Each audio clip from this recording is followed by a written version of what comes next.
When I was younger, I have a very bad impression of my dad.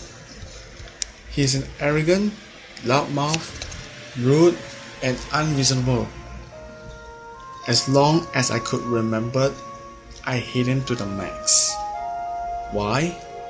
Because he likes to argue with me over petty matters.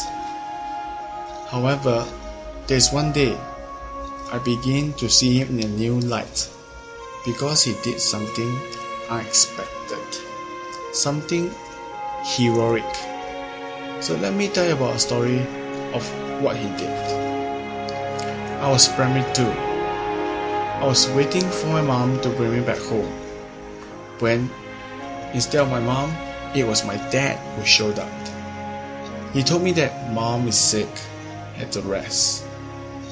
Therefore, he will be the one to bring me back home.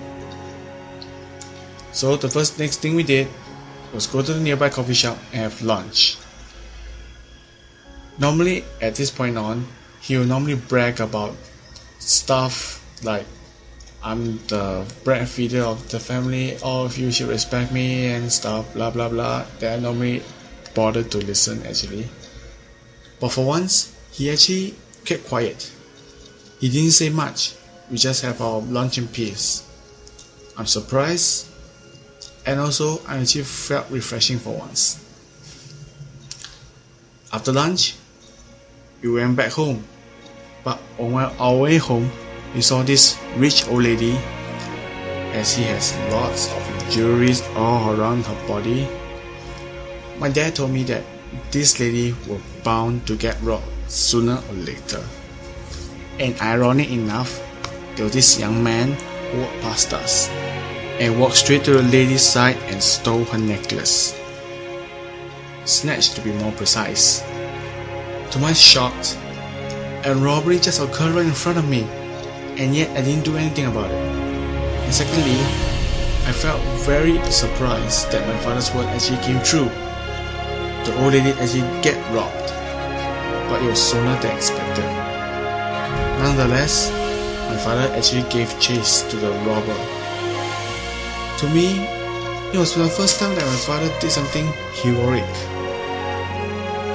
So after a few minutes, my father returned, panting and sweating heavily, but at least he brought back the necklace. The old lady said thanks to my father and offered a few $100 to him. But my father refused, says that good deed does not need to be paid. And I was touched by these words. Up to now, I realized that every man has a positive and negative side of him. My dad is no exception. After this event, I began to see my father in a new light. I grew to respect him and love him. Therefore, I am proud to say that I love my father and I will cherish him in my all the way.